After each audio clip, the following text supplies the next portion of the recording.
Slavery ended over 150 years ago. Or did it?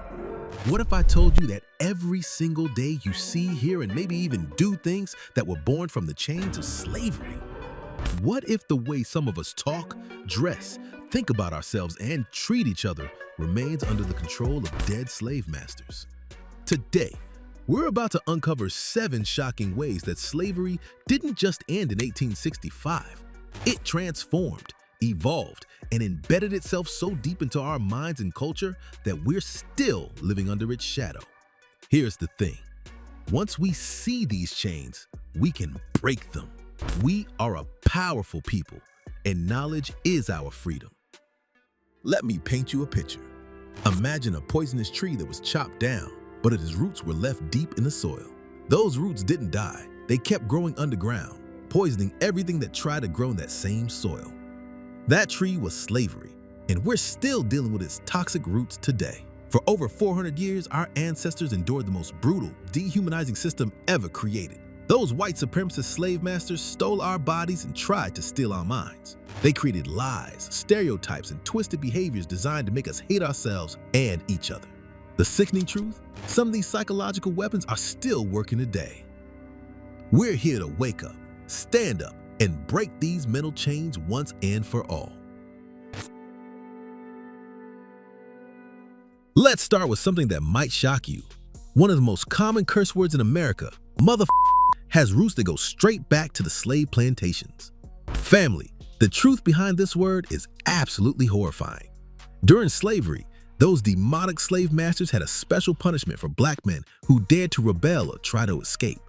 They would force these men, our fathers, grandfathers, great-grandfathers, into unwanted acts with their own mothers and female relatives. Can you imagine that level of psychological torture?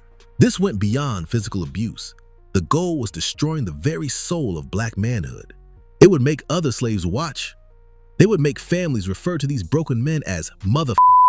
Pure psychological warfare designed to strip away every ounce of dignity and humanity.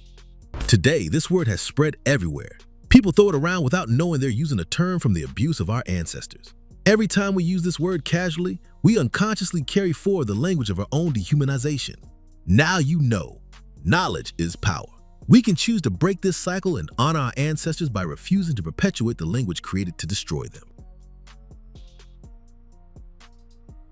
Now let's talk about something you see every single day in our communities. Sagging pants. What started as a fashion statement in the 90s has a history that will make your stomach turn. Sagging pants started on those same slave plantations. When a black man was caught trying to escape or showing any form of resistance, those 6 slave masters had another twisted punishment called buck-breaking or buck-busting. They would force these proud black men to lower their pants in front of everyone, other slaves, women, children, and then force themselves upon them.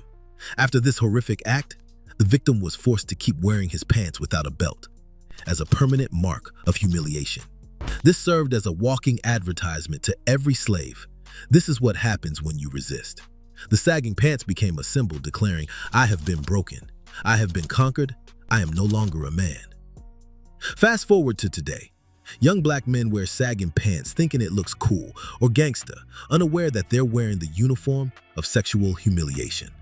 They unconsciously advertise their own defeat without realizing the history behind this style. Our ancestors wore those sagging pants because they had no choice. We do have a choice. Every time we pull up our pants, we pull up our pride, our dignity, and our power. Now, we need to talk about our queens, black women, and how slavery created one of the most damaging stereotypes that continues destroying lives today: the Jezebel myth. During slavery, white men regularly forced themselves upon black women. Here's the sick part: they needed to justify their crimes. So they created the lie that black women were naturally hypersexual, promiscuous, and seductive. They painted our queens as Jezebels who supposedly wanted and enjoyed the abuse. This went beyond victim blaming. This was psychological warfare. They took the biblical Queen Jezebel and twisted her story to make it seem like black women were inherently immoral and uncontrollable. This poison didn't die with slavery. Today, black women still fight against being over-sexualized in media. being seen as aggressive when they speak up, or being dismissed as ghetto when they don't fit respectability politics. Look at how black women are portrayed in music videos, movies, and social media. The same hypersexualized, one-dimensional images that slave masters created to justify unwanted advances are now being sold as empowerment. Our queens are not Jezebels. They are the mothers of civilization, the backbone of our community, and the most disrespected and unprotected women on this planet. Time has come for us to see them, and for them to see themselves through the lens of their true royalty, instead of through the distorted mirror of slavery. Let's talk money, family. One of slavery's most effective weapons against us today comes in the form of the welfare queen stereotype.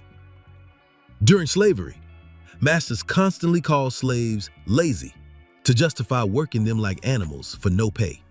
They said we were naturally shiftless and needed white supervision to be productive. Sound familiar? Fast forward to the 1970s.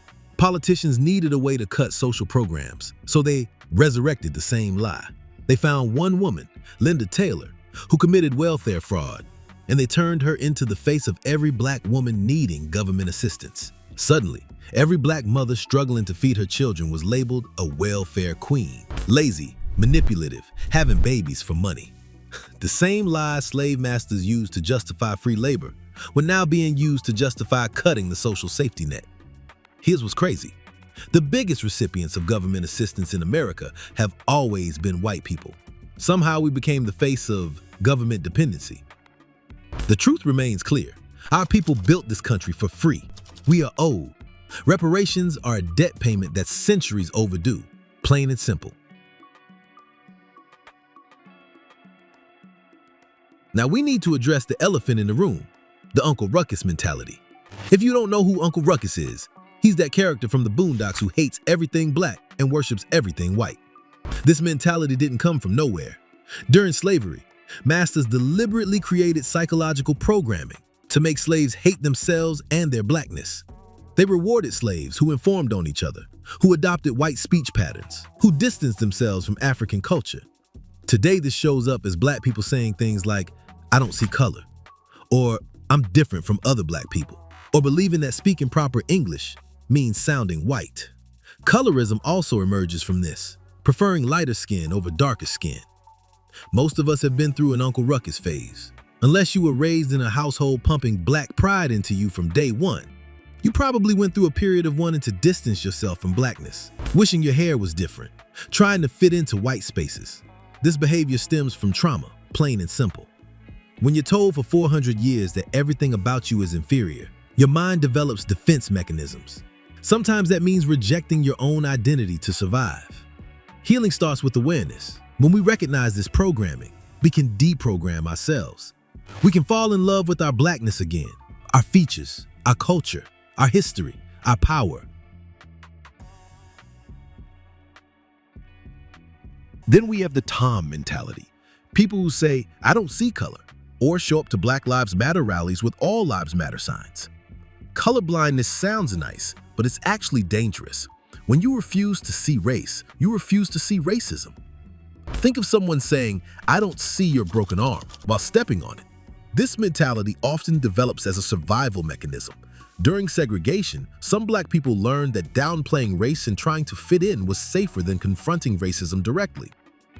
Today, this shows up in interracial relationships where the black partner never talks about race, in workplaces where black employees don't report discrimination to keep the peace, in families where discussing racism is seen as dwelling on the past. Silence doesn't heal wounds, it hides them. We need to see color, acknowledge racism, and fight it head on. The way to end racism involves dismantling the systems that perpetuate it, which means talking about it openly and honestly. Finally, let's talk about what science is now proving, that trauma can be passed down through generations. Dr. Joy DeGruy identified this as post-traumatic slave syndrome.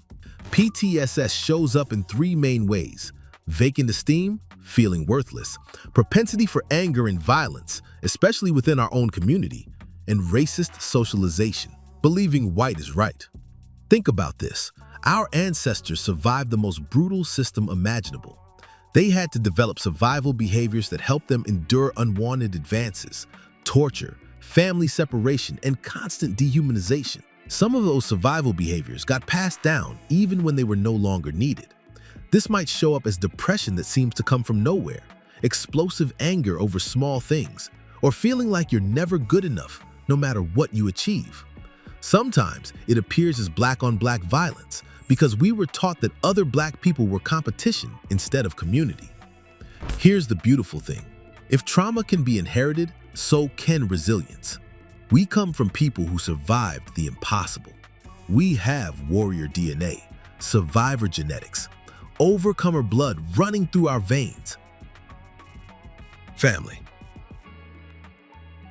We've just taken a journey through some dark territory. We've seen how the poisonous roots of slavery still affect our language, our clothing, our self-image, and our psychology. I know this is heavy. I know it hurts to realize how deep this programming goes. The truth, even when painful, is the only thing that can set us free. Here's what those slave masters never understood. They could break our bodies, but they couldn't break our spirit. We are the descendants of people who survived the Middle Passage, who built pyramids, who created mathematics and medicine and music that still moves the world.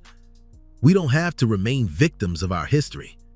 Every time we choose knowledge over ignorance, unity over division, self-love over self-hatred, we break another chain.